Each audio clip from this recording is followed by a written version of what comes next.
Good morning, good afternoon, or good evening, depending on where you are in the world, and welcome to the Information Week News Desk live at Interop Las Vegas.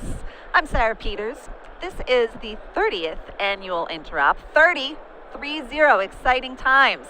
Now, yesterday's Interop keynote speakers included some incredible people like the CIOs of Clorox and the Jet Propulsion Laboratory, the Director of Cloud and Network Engineering for Coca-Cola, and the VP of Technology for the Sacramento Kings. And I would have loved to ask him if there was a way IT could be used to help DeMarcus Cousins get along better with his coaches, because if so, that would really be an example of IT driving better business. But we'll see. I doubt it, but it would be really awesome. Anyway, this morning, the keynote stage was loaded with more excellent speakers, and a few of them will be visiting us at the news desk later today. So stay tuned for that.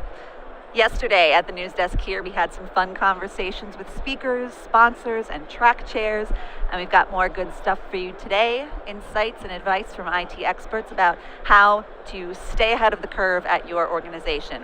And first up is a longtime friend, associate, and rival and annoyance to me, President of IT Architects, my good friend, John Pironti. John, thank you for being with us. Thank you so much for having me, Sarah, and thank you for such a wonderful introduction.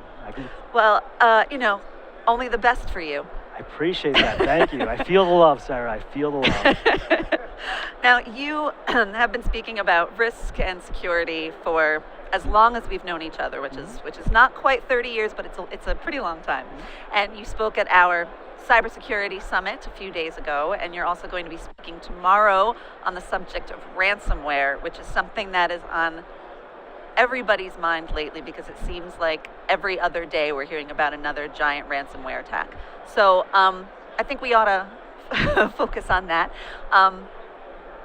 For you and I, we kind of live and breathe ransomware, but for those of the people who maybe aren't quite as well versed in it, tell us a little bit just about how ransomware works, and specifically about the threats, the ransom messages, because I think that's really the social engineering aspect of it is really maybe more interesting than the technology and the code itself. Happy to. It's a great point. So ransomware is not a new concept. It's not a new attack. We saw the first instances in the 1990s.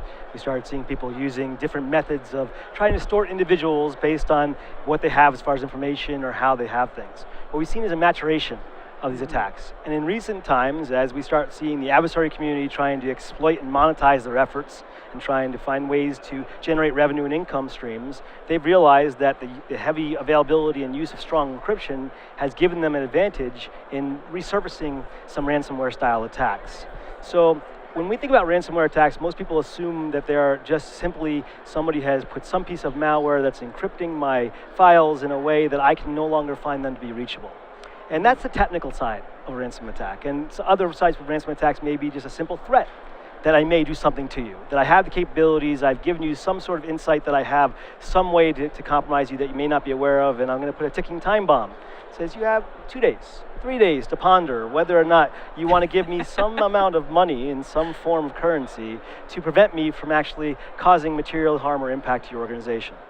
And when I often spend time with individuals and organizations who are either getting prepared or thinking about or are being actively affected by ransomware, we have to move very quickly beyond the technological elements.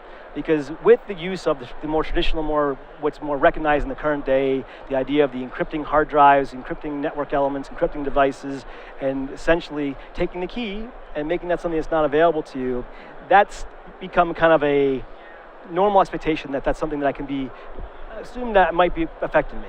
So now it's really a question of how do I respond? What is the method and process? What's the thought process I'm going to do? And when I look at this is not as much of a question of technology, because if we're assuming that the technology that's being used is probably beyond the means of most organizations to be able to properly defend against, or if they are affected by it, or be able to reverse engineer the encryption, things of that nature, now it really becomes a conversation of the impact of what do I do? And it's really a threat against morals and values of individuals as much as it is a technological activity. Yeah, I think that's the interesting thing is the way that they really prey on that fear. The whole we're only giving you a certain amount of time and then everything's going to explode. And I've seen some of the ransom messages I've seen are really pretty scary. They actually have skulls, and they have one of them just had that guy from the Saw movies was in it. I mean, they're not meant to be comical. nice. No, they're not meant to be nice. But then there's other ones that pretend that they're selling you security software, and it's bizarre how much that they have evolved. But of course, it all comes down to the question of, should you pay it or not? And most of the time they're not exorbitant fees. They might be $300 to $600, and then sometimes they are exorbitant fees. And the question always comes down to, do I pay it or do I not pay it? And we see so many answers to that question.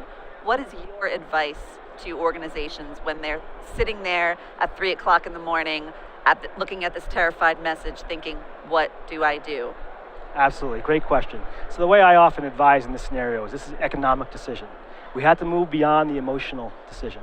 So most times when I'm called in or my team's called in to look at these conversations, and most of the opinions of individuals affected, leaders, often down to the IT technicians and things like that, they take the stance, we will not pay. And that is a very visceral reaction. That is a very much, because you are threatening me and my livelihood and myself, and essentially if I pay, I become a victim. Yeah. And that is the appropriate thought process that you have to start having to go through. But when you get beyond that initial I will not pay conversation, and you start making this an economic analysis and the threat and vulnerability analysis concept that says, here is the business impact of paying, and here's the business impacts of not paying. And the adversaries have gotten very smart about dialing in different payment schemes. This is one of the things we found in ransomware over the last 20 some odd years that I've been working around it and things like that. There are certain times where people say, well, I couldn't even pay if I wanted to, so that's not even an option. So, right. I don't have $1 billion to pay, so that's not going to be something a path that's going to follow. Uh-huh. But there are rationalizations that say, boy, if I have to bring in lots of professionals, forensics teams, response groups, things like this in such a way that are going to cost extraordinary amounts of money and fees to me, or in the efficiency of getting my business back up and running and moving forward, I can pay a fee that is nominal or even somewhat painful, but not that necessarily that overly impacting. I may even be able to look at recovery through insurance mechanisms if I have insurance in some cases. It may be the better answer for that first situation to go ahead and pay, because I've been affected. I am materially impacting my business operations, my effectiveness, my efficiency, my availability, my data. So the implications are far-reaching. Now, maybe in this case, I have to consider, in the interest of getting the business moving and getting operationally sound again, I'm gonna have to pay, but then what do I do later? Yeah. How do I not become the continuous victim? So once you pay, it becomes fairly wide known in the underground areas. In March, the information is distributed, who's been paying, and how much have they been paying?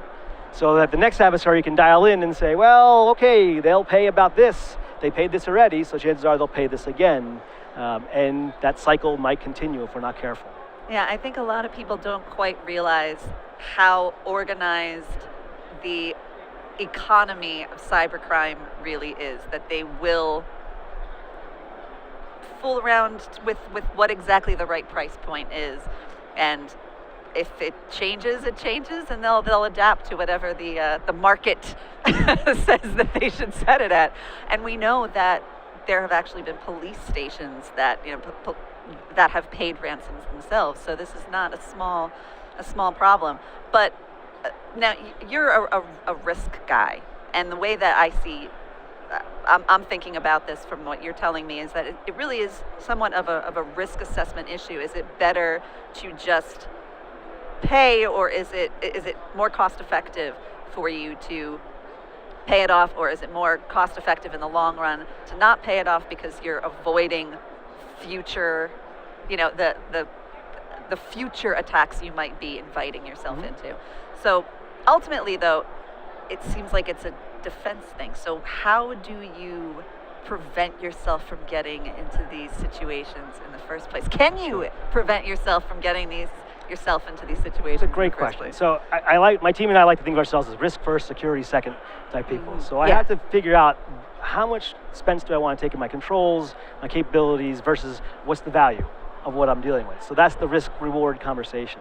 And as you're laying out these scenarios saying, can I defend, will I defend, we have to look at, well, how'd they get there in the first place? in many cases, it's IT hygiene that's really causing us to fall victim to these fairly well understood, fairly well-based code bases. There was an article last week about how the JBoss, unpatched JBoss servers all around the world are easy entry points for adversaries for malware. Right. Now these are things that are well understood, that the patch has been available for long periods of time. It's not as though it's a 0-day nation state scenario. Yeah. It's a, hey, you're leaving yourself vulnerable by not having good hygiene. Simply patching and doing system hardening will often be your best defense to many of the challenges we have out there that are going to be faced by most organizations. If we start ratcheting up and saying, well, a nation state's going to attack me, it's a different level of a defense. And there you can make a phone call. This day and age, you're allowed to call in for help and say, this is beyond my capabilities.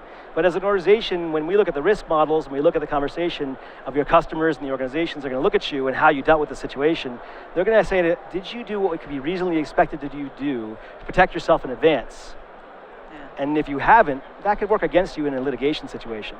I have had situations with clients who actually have paid quickly and tried arranging paying in ways that's very quiet and very well underknown, because they recognize if they were to be put out in the public eye or they were to be noted these things happen, that when questions were asked, did they do the right things, they really couldn't answer in a way that would be probably credible or valuable in their conversation. Yeah, that's a really good point. I mean, there's certain things that that insurance will pay for, and ransoms actually are something that some will pay for, but that whole customer trust thing is not something you can really outsource or have insurance pay for. John, what time is your session tomorrow? I am at 11:45 today, actually. 11:45 today. 11:45 today. We better let you go because you have to get there. Thank you. John Pironti, IP Achitects, and my personal friend, which just makes him that much better.